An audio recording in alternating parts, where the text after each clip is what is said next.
is the Vintage RPG Podcast, your source for the best in classic and contemporary RPGs. With your hosts, Hambone and Stu.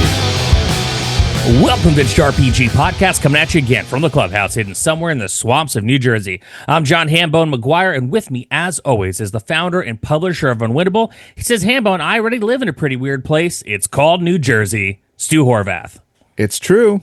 We get to claim the state with weird in front of it. Weird capital of the world, bro. Yeah. I mean, they actually made a magazine about it. Right. And I understand that Connecticut might be weird, but it's not this weird.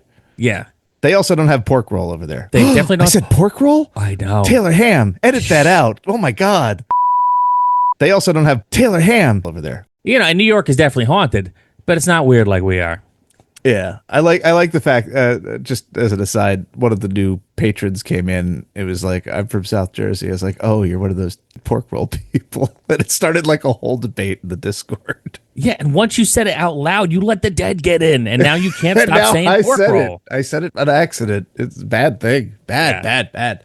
Yeah, for those listening in New Jersey, in the United States, Canada, and across the entire world, even as far as our friends in Australia, it's Taylor ham. The thing is, though, is that people outside this immediate area have no idea what we're talking about. No, not at all. It's very sad for them. And some would even say Canadian bacon, and I say, no. Not on my worst day, sir. No. Not on my worst day. No. Well, talking about a good day, though, we are going to chat about the Weird Heroes of Public Access, the role-playing game, the book. We just got our stuff from BackerKit. Yep. Fulfilled by Joey Royale himself. By hand, I believe. By hand, yeah. God bless him. He is an absolute champ. Friend of the show, friend of mine. Put out, to me, arguably one of the coolest RPGs I've ever seen, and one that I enjoy playing, one I write for, and one that I think everyone should have because it really brings that spirit of fun back to the table. This is one of my favorite games that has come out in recent years. I think I've said this before, but if I do a follow-up to Monsters, Aliens, Holes in the Ground, this is one of the first things I want to add to the lineup. Yeah, absolutely. And dear listener, obviously, you're listening to this, you listened to the show before, you know I have a BackerKit coming up where I co-wrote an adventure compatible with Weird Heroes of Public Access. It's not why we're doing this show. We're doing this show because we truly love WHPA Fairhaven. And I'm excited for Joey to get this book out. It's a labor of love. It's a passion. For those of you who don't know and are unaware what Weird Heroes of Public Access are, before we've done a show on this, but it is a Rules Light D6 pool-based resolution system, which is an homage to the personalities of the 80s and 90s public access programming. The mysterious station manager of WHPA TV 13, Fairhaven's public access television station, has curated a cast of show hosts who will use their niche powers to save the day. And the cool thing is you get to be one of those show hosts. You create your host and you go about your merry way trying to figure out what is amiss in Fairhaven. So a couple things before we move on. I just want to stay. I don't know if the signed station manager photograph was part of the BackerKit campaign. Generally, there was one in my box. And as soon as I saw it, I chuckled because it's this great picture of Joey in like a velvet suit looking like a 70s era occultist. And I immediately tacked it to my bulletin board. Like I didn't even not even a second. I didn't even think about it. Like it just was like, oh, okay, well, this goes right here above my computer monitor. So I have Joey looking down at me as we speak. Oh, yeah. Mine's going in a frame in a place of prominence, which is going to be right next to my picture of Jesus with Lemmy's head on it. Nice. Which subsequently has many a times tricked my mother into believing that I had a picture of Jesus in my house, but really it's Lemmy. But yeah, what that actually was, and here's a little inside baseball for our listeners. Me and the Neon Lord Brian Shutter, when Joey posted that picture, we were hammering away at him, and we're like, Joey, you need to put this in the book. This needs to be your author photo. I told him on the podcast, like I need glossies. I need a signed photo. And, you had told him that, we had told him that, and it didn't end up in the book, but he made the signed photo and he put it in with the stuff. And I'll tell you, it is just such a beautiful little chef's kiss touch that really, I think, ties the whole thing together. It really does. And for people who aren't in the know, I think that it's like a delightful, WTF. Like, what is this? This is great. But I also have to say, I've never done, nor would I want to do, public access television. But I think public access television's cool. But having had the experience recently of doing a couple shows on WFMU, which is community radio, freeform radio, Which is like public access TV for the ears, but go on. yes. Well, I have a new appreciation for the game because it's just like, oh, I've dealt with a station manager now, and it's interesting being in that building and everybody has like their own thing, and there's like low key rivalries, but everybody's also in it for the love of it. Like the vibes are really similar to the RPG that we have here. It's just that, it's all just vocal and musical instead of dealing with TV. Yeah, instead of WKRP in Cincinnati, it's WFMU in New Jersey.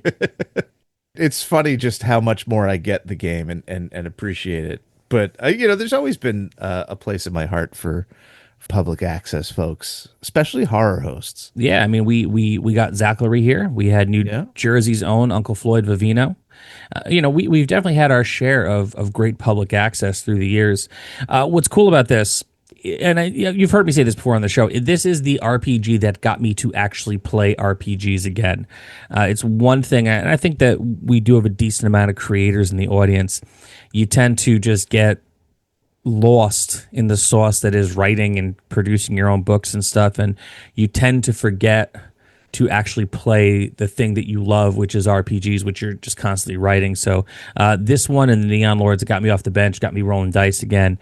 It got me excited about it because it really does resonate with me in my heart, coming up from New Jersey, Uncle Floyd, public access TV. And I just like weird shit. And this is a game that embraces the strange. Like truly it does. Like when you open up the book, underneath the credits, there is a quote from Walter Mercado that says, "To be different is a gift, to be ordinary is common."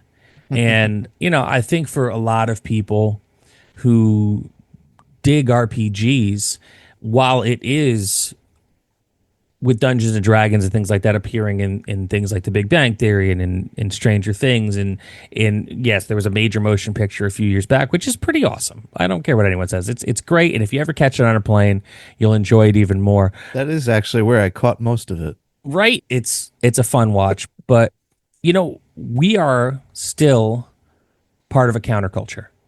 And while RPGs were created by a bunch of normal looking white dudes in the suburbs of Wisconsin, it truly was embraced by counterculture. It was truly embraced by weirdos and outcasts and people who maybe didn't fit in anywhere. And what I love about Weird Heroes of Public Access is it reminds you that no matter how uncool you may have felt like you are the coolest cat in the world in Fairhaven, and we invite each and every one of you to this party to have some fun and be a hero in your own weird way. And one thing I really think that stands out to me about this is it is so high concept and so lo-fi at the same time. And I think that that's a very hard line to walk when you are creating a tabletop RPG. And it's a very hard line to walk when you are in a world where you can literally shoot 4K video on your phone and edit it with your thumbs, to still be able to capture that true feeling of zine culture while at the same time staying true to a concept that's not a throwaway concept. It's a passionate concept. It's an exciting concept. It's a concept that could easily be slick and go from like, oh, we signed you as a punk band, but now you're on a major label, and sync up your tracks and we're going to fly it in on the chorus. Like, it doesn't do that. Even though it's now a hardcover book called Weird Heroes of Public Access, the book, it truly is so rooted and anchored in the original concept that Joey Royale brought to the table. And I think that's what really makes it truly special, is while the audience grew and the community grew, and they've got a great community on Discord, very like chill people who are excited about the concept and making their own different, third-party supplements for it. Joey never lost sight of the actual thing that got him to the dance and made Weird Heroes of Public Access truly special and truly great. Well, I think that Joey's leg up is that he's a deeply weird person. Oh my God, yes. Complimentary. Very complimentary. Like I think that as soon as you meet him, this is immediately apparent. But you open the book up at any page, like, and there's something weird. It's not like weird when I do weird. When I do weird, it's just like it's like a little bit of an effort, and I'm always a little arc about it, like where I'm trying to do other stuff and like wink at things and make you think. Joey's just weird, and like casually weird. Like there's just a weirdness that suffuses the book, and it's really great, because I think that one of the things that really differentiates role playing games from everything else that we do, and is that like really good RPGs invite you to riff. There's a conversation that happens between the players and the material of the game, and Joey's weird stuff is just right there for you to start working with in making your own, weird town public access. He doesn't want you really to play it. I mean, he wants you to play in Fairhaven, which for him is Connecticut, but Fairhaven is sort of like Springfield. There's one in every state. Yep. And he wants you to play in your own Fairhaven, and he's giving you the material that immediately gets you sort of figuring out both what's weird for you, the nostalgic stuff that's going to drive this, that from your childhood or from your experiences with public access television, it's just this engine of weird creation for the game, and it's so effortless. I mean, I'm sure that he worked hard on it, but it comes off as effortless. I have to say that I just flipped it open, and it opened to the end pages of the book, which is like this sort of like floral wallpaper pattern. If Joey told me that was the wallpaper pattern in his kitchen growing up, I would believe him. 100%. Like there's like an aesthetic thing working with this book that is just like right in the pocket, very thought out and perfect. And the cool thing is, to piggyback what you're saying, the interpretation, right? So when you look through these books, there's ads for businesses that may have existed somewhere in the past. Maybe he just made up that all say Fairhaven now. But, when you have a traditional RPG where they give you locations, right? They give you locations that are definitively like, hey, this is a location. You get that, but you also get something that says Hypnotic Enterprises to Fairhaven.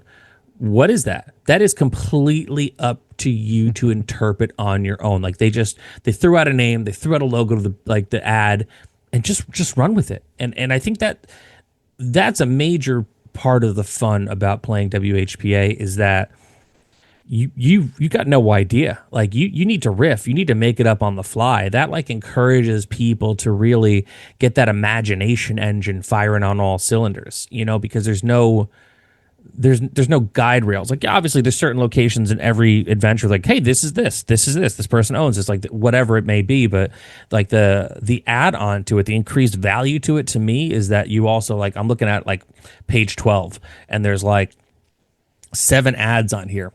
That's 7 more locations that I could kind of riff on and send people to and figure some stuff out with.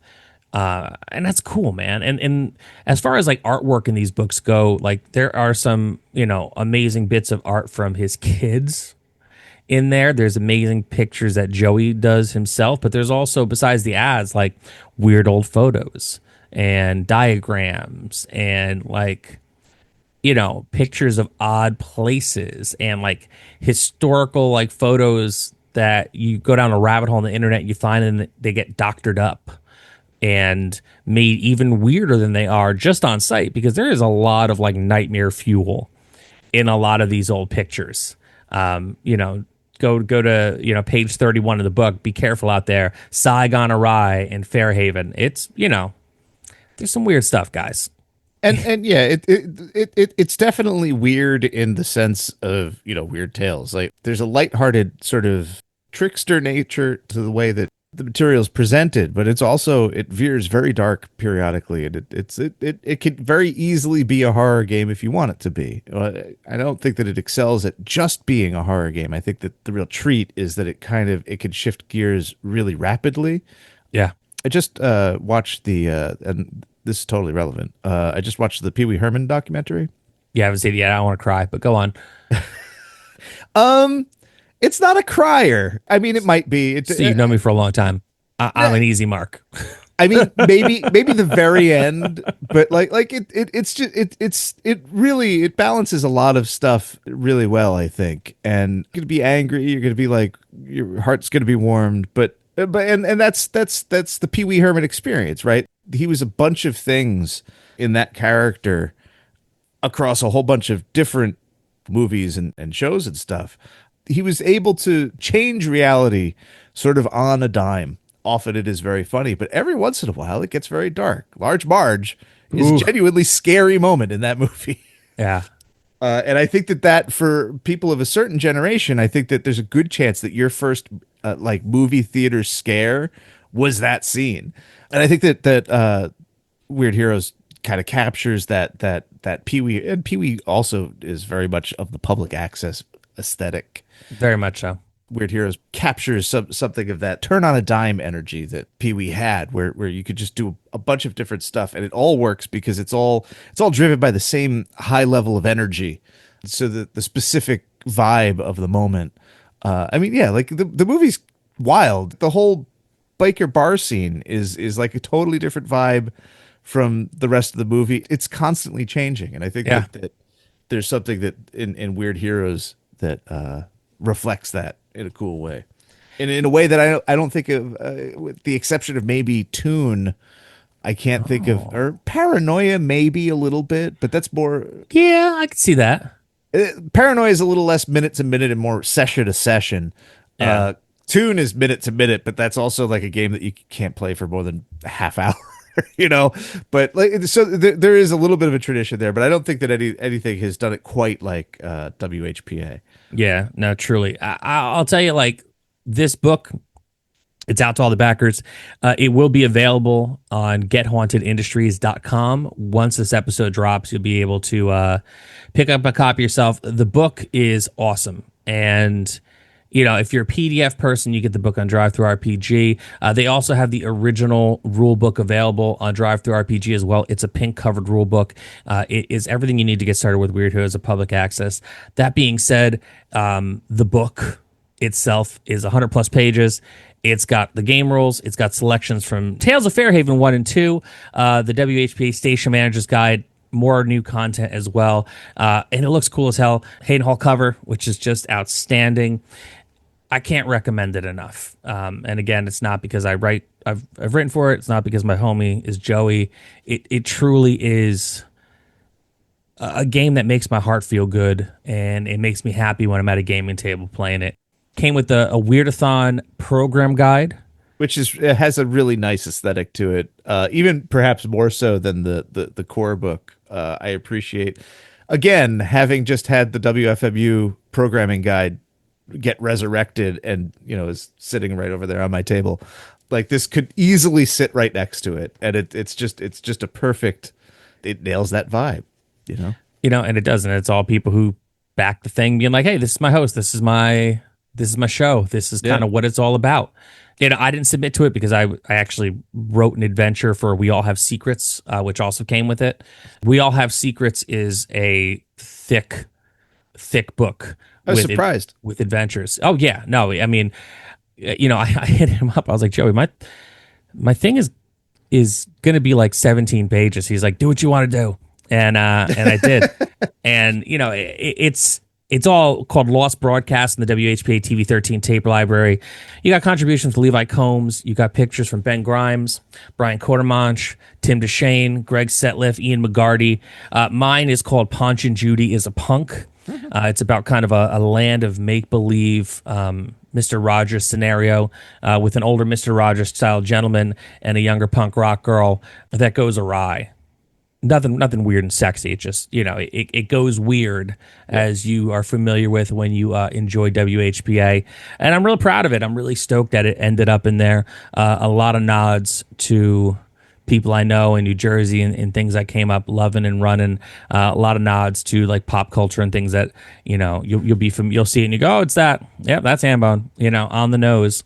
But I recommend it as well. Again, not because I wrote in it, but because it is actual set up adventures that if you're like, I don't know if I could just off the top of my head pick up something and make stuff up, We All Have Secrets got you covered. It's also got a weird puppet on the front of it, which is oddly unnerving. I mean, those old Charlie McCarthy's are forever creepy. Oh, that's what they're called. Yeah. I couldn't remember the name to save my life. It's just every time I see it now, because it's become so like kind of synonymous with that puppy. I see Slappy from Goosebumps. Yep. It's just and that's how media changes through the years. Yeah. Dice that came with us are pretty sweet as well. There was a sweet patch. Yeah.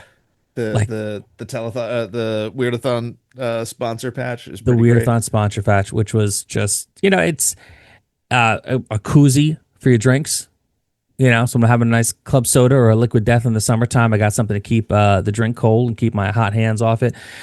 There was so much passion that went into this project. And a lot of times, when you do come across a crowdfunding campaign, it's kind of paint by numbers in a lot of way. But Joey Royale went above and beyond with everything. He literally threw everything but the kitchen sink in this box.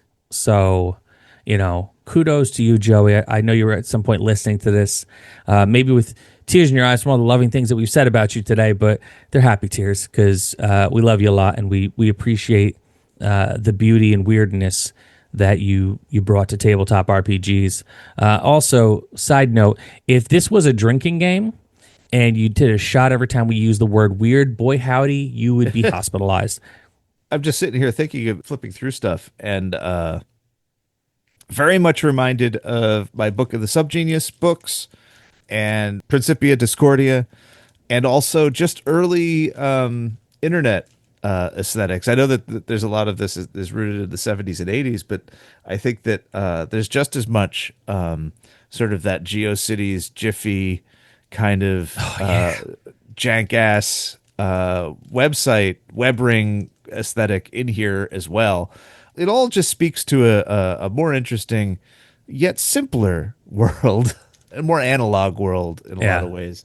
And we use Jankass as high praise, by the way. Again, like I love that. Somebody was telling me about a couple services that are emulating the old GeoCities Angelfire model for web hosting, and it's just that stuff should never have gone away, and I'm glad that somebody's bringing it back because websites are for everybody. And just the screen too. The screen. The stuff that you want, for reference on the screen, but also lots of weird photos and stuff pulled right from the book so that you're constantly thinking about the cursed parking lot, because you should be constantly thinking about the cursed parking lot. Don't park your car there. You know what happens at the cursed parking lot. It's terrible. It's never good. The town should do something about it, but nobody does because no one it's ever cursed. Does. Mm-hmm. That pothole goes to another dimension. And that's the thing, man. Like, I think as much as we say that nostalgia is a trap, this does a nice job of kind of paralleling that, being the other side of the coin, where it really does harken back to kind of a simpler time when the world was as big as your imagination, and your imagination wasn't squashed by everything that you could see on the small screen that you carry in your pocket and just kind of, get lost in, living in a constant state of ephemera. This is a true foothold to a time that lasts. Yeah. That was beautiful. I just came up with that. Do you have any final thoughts before we start rocking and rolling on the way out the door? I think I'm good. I'm waving at the picture of Joey over my computer monitor. So I think that's the best final thought that I could give you. I mean, that's all you really need. So folks, listen, I am launching a backer kit July 1st for Days of Future Fairhaven. It is a story that I'm passionate about. I co-wrote it with Levi Combs. It's about a nefarious sentient AI that takes over the station and cancels everyone's shows and replaces it with a 24-hour news cycle that drives the townsfolk mad. It takes place in 1999. You and your host have to figure out how this happened. You have to find a way to bring back the legendary monster powers, Black Belt Dracula and Uncle Fred, wink, wink, nudge, nudge, to help save the town and stop the evil mind crime from, keeping driving everyone nuts with that 24-hour news cycle. And, because it's an AI, it's not really the nicest thing in the world to have to deal with. It's a good story. It's going to be long. It's going to be 48 to 60 pages, maybe even more, because as I'm kind of laying it out, as I'm writing it and just kind of seeing how long it's going to be, it's going to be a long one, and it's going to be a fun one. There is like a dance battle in there. There's horse racing in there. There's a shit ton of Easter eggs, and just a love story to the power of friendship and having heart and keeping hope in that heart. And you will have a great time playing this game. If you got any questions about it, you can find me on the Discord. You can hit me up July 1st on BackerKit. Please take a look at Days of Future Fairhaven. Click the link to get notified. The links, they're all over the place. And join us on July 1st. There's a free sticker if you're back in the first 48 hours of Shermie, which is kind of like a Herbie, but different. It's another great episode of the Vintage RPG Podcast. Dude, where can people find you on the internet? They can find me on vintagerpg.com. Often I post about role-playing games, but occasionally I post about other strange things, like this week, which is last week for you, but right now I'm in the middle of it. I'm posting about standing stones in England. So, and Very like fun. British folklore. So I like that. a complete swerve from the usual content. But also not entirely out of character. I think it surprises no one. But and of course you'll see WHPA's book next year on the old feed. Yeah, which by that point you'll all be playing it anyway. So yeah, it'll be like reuniting with an old friend. And with the whole Standing Stone thing, life really is an Appendix N if you look at it. So it truly is.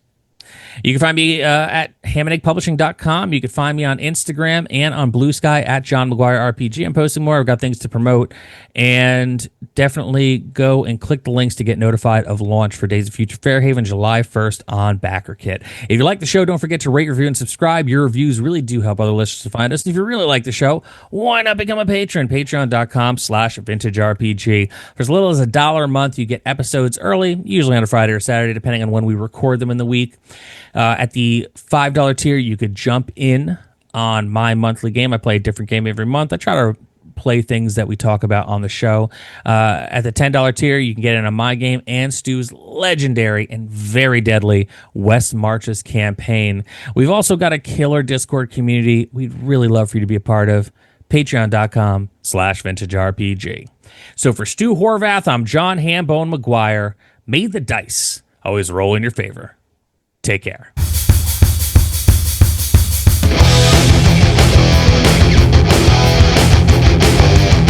Thanks for listening. The Vintage RPG Podcast is a ham-fisted production. Music by Dead Go West. Art by Schaefer Brown. Edited by R. Alex Murray. Check us out at vintagerepg.com.